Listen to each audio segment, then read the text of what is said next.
grand finals. I mean, this has been a long road for LGD to get here. IG got here pretty comfortably after the regionals, and I think we were talking about it back when we were in Romania, how I had more confidence in LGD to get this far than I would have had Elephant getting this far.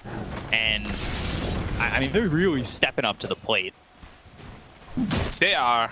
They're also the only team that made it this far that came in from wildcards. So they played a total of, I don't know, like 30 plus-ish games, which is really helpful in the tournament as well to kind of develop your own meta and be ahead in the tournament meta that also gets developed locally. And that's just one of the main reasons why they're this strong right now. Like, they really know what they're doing. As Lizard said, 100% full comfort zone. And we have to see if IG's unconventional, in quotation marks, draft is gonna win. You'll not live to see that. Okay, why First dropping blood on top on lane? Innocence. Yeah. It was without level 2. Really? Yeah, they were both level 1. So they just got impaled and got rebuked and died to it. Must have been a little out of position. For sure, being a little bit out of position. And one of the things that I'm surprised about is just IG giving up the Monkey King. How many times are we going to watch LGD have a chance to put Ame on this Monkey King? Probably his most comfortable hero for the last, I would say maybe even just since the heroes come out. Just Monkey King has been his go-to. You have to hype it a bit more. For the last decade, Monkey King has been his go-to hero. No, we all know what you mean. Like, he loves his hero. He kind of started this Battlefield trend also, I believe, which now everybody is picking up on.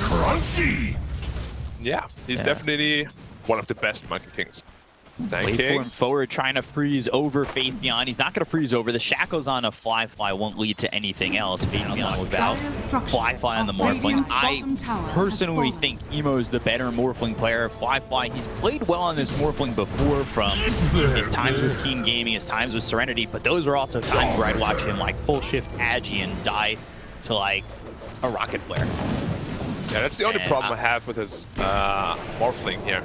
He is very hit or miss on the hero. Sometimes he owns incredibly hard. Nice cut off of a tree. Spear. Following that up with a spear, so a lot of stun time with the arrow. Really well done by JT. That's just why he is considered the best offlaner in China. JT is an absolute beast.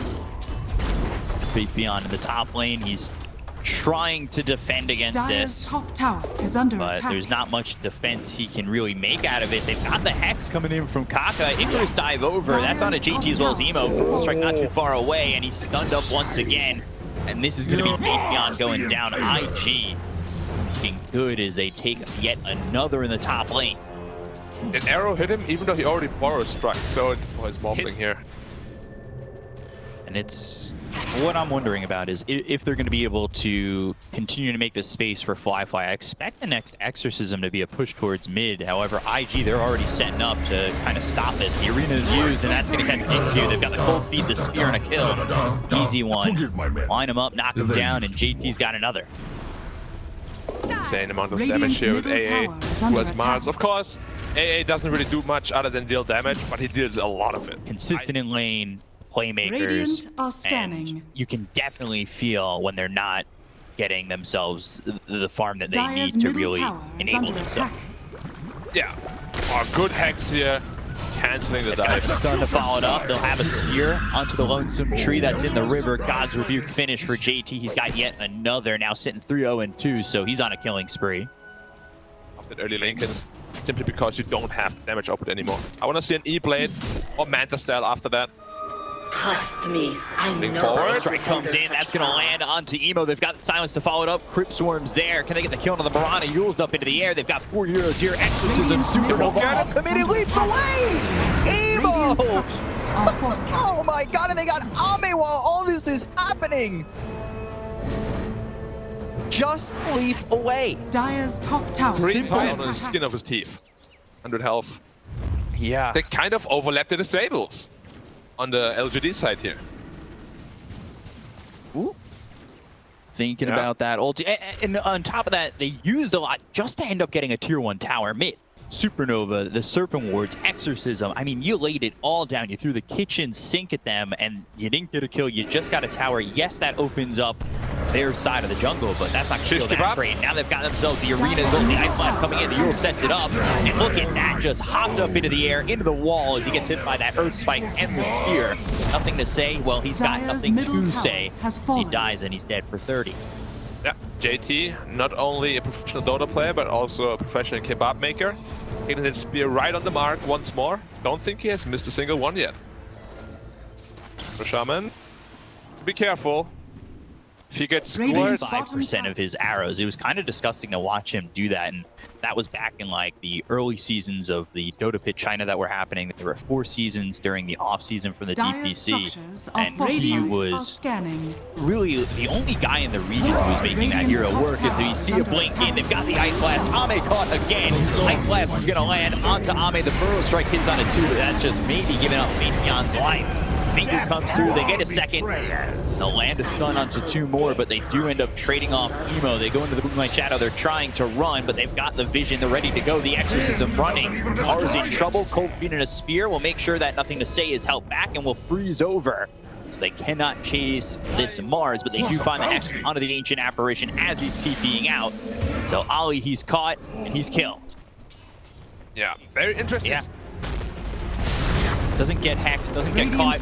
Nice. Burrow Strike landing on a 2. This could be something nice for them, but they just don't get the kill on the Emo just yet. They've got themselves the Spear that lands, and Faithion, he's in trouble, but they get the kill on the Emo, and Faithion gets the Burrow Strike out onto the Mars. JT with the God's Rebuke will finish him off, but they've got the signs coming in for Nothing to Say. That will be 3 for both sides overall. And that is King very close to his Scott, you know. Once that's up, it's gonna be pretty damn hard. Oh. Burrow Strike. Kaka. Got the Hex. Kaka in the right position. Sunray trying to keep him alive. Again. And this is going to pop once again. Burrow Strike Finger. Ice Blast coming in. Fly gets the kill on the Faithionn. They'll take it to Sand King once again. And now Innocent's on the run, but the waveform, like I said, they can really cut down the gaps between them and these heroes. But got the Supernova going off, and I don't know if they're going to be able to pop this. They'll throw the Spear that lands onto Nothing to Say. They'll get the go to the Jet Farm, and the Supernova's going to go off, and JT's going to be stunned up, locked down, and killed off. JT falls, Ali to follow suit. GQ gets the kill there. Serpent Wards are down, but the Burrow Strike comes out from Wi-Fi onto the Shadow Shaman. They've got themselves the Earth Spike to finish off GQ. They'll get yet another kill. The arrow will just miss Faithionn. Back and forth we go as IG still a 4K lead. They're sticking a little bit close. To be very careful about their positioning. However, I say that their spike in. Burrow Strike comes out from Faithionn with a BKB pop by Ame. He'll go to the Wukong's command, but this is on nobody. He tries to put the circle out so they can maybe catch Morphling jumping in. They do get the kill. Good scan.